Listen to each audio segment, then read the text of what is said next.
आज 60 साल हो गए, इन सालों को किसने क्या जीना। तरफ वहाँ से भी गरीब मरते हैं, यहाँ से भी गरीब मरते हैं। वो तो वहाँ से बैठ कर अपना अपना काम करते हैं।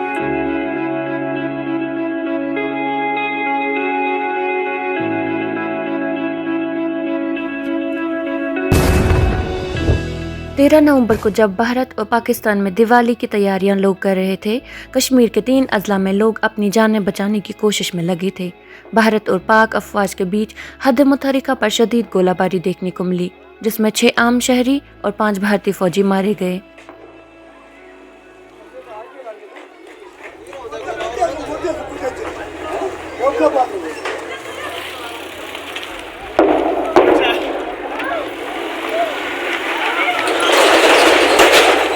भारतीय फौज के मुताबिक पाक अफवाज ने बिला जवाब 3 अजला में एक साथ शदीद गोलाबारी शुरू की और जिसका जवाब भारतीय फौज ने बखूबी दिया।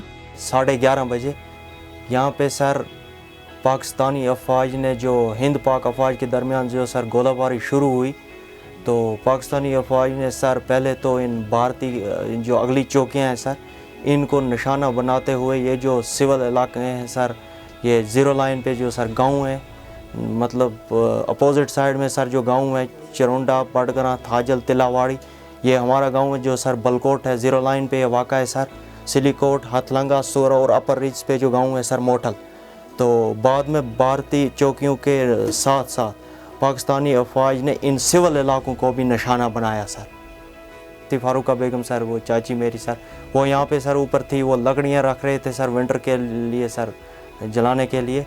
तो जैसे ही सर यहाँ पे गोला गिरा तो उसकी ऑन स्पॉट डेथ हो गई सर, उसको स्प्लेंडर लगे सर, उसकी तो डेथ हो गई। फौरी कबानों की हलाकत की वजह से इनका अहलो अयाल काफ़ी गमज़दा है। वो अपने बच्चे 18 माह की अलीज़ा के साथ 5 मासूम बच्चों में 3 बेटियां शामिल हैं, गमज़दा हालत में छोड़ गई हैं। सर फिर रोया बहुत, और सर 5-6 बजे तक सर गोले चल रहे थे, जनाजे को उठाने नहीं दे रहे थे, कब्र भी नहीं उतारने देते थे सर।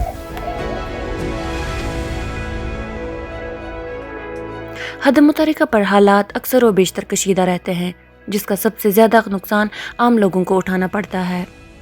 मैंने ये रखा था, जितना भी किसी वक्त जिस वक्त पे मिलती थी 5,000 10,000 किसी वक्त रखता था, दुकानदारों को थोड़ा थोड़ा देता था।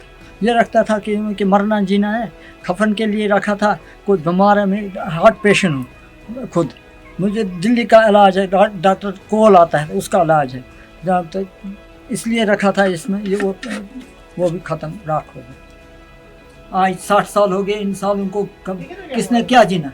तरफ वहाँ से भी गरीब मरते हैं, यहाँ से भी गरीब मरते हैं। वो तो वहाँ से बैठ कर अपना अपना काम करते हैं। 2 जौहरी मुल्कों के दरमियान 13 नवंबर की गोलाबारी इस साल की शदीद गोलाबारी बताई जाती है। कश्मीर में 15वीं कोर के तर्जुमान राजेश कालिया के मुताबिक पाक फौज ने जानबूझकर सिविलियन इलाके निशाना बनाए, जिसका सख्त जवाब भारतीय फौज ने दिया और सरहद के पार एम्यूनेशन डिपो तबाह किए और पाक फौजी भी मारे गए। देखो पेट इसमें, इधर शल भी रखे थे, पता नहीं लड़कों ने उठा लिए। 2003 में भारत और पाकिस्तान के बीच हद मुतहरिका पर एक सीज़ फायर समझौता हुआ, जो कि कई साल जारी रहा, जिसकी वजह से हद मुतहरिका यानी LOC के दरमियान दोनों अतराफ के रहने वाले लोग अपने घरों को लौटे और मामूल की ज़िंदगी बसर करने लगे। ताहम पिछले कई सालों से LOC पर कशीदगी और बढ़ रही है और आम लोग परेशान नज़र आ रहे हैं। 9:45 बजे हमने जनाजा दफन किया, तो सर जनाजे में टोटल 40-50 लोग थे सर, ज़्यादा नहीं थे। तो हम यही चाहते हैं, हम गवर्नर इंतज़ामिया से ये गुजारिश करना चाहते हैं कि सर हमें सर इस गांव में भी बैंकर दिए जाएं, तो जहां पर हम अपने छोटे बच्चों को सर हम अपना आप भी सर बचा सकें। PTI के मुताबिक इस साल 3,589 बार सीज़ फायर की खिलाफ वर्जी पाकिस्तान की तरफ से हो चुकी है, जो पिछले कई सालों में अब तक की सबसे ज़्यादा है। ब्यूरो रिपोर्ट, खबर उर्दू।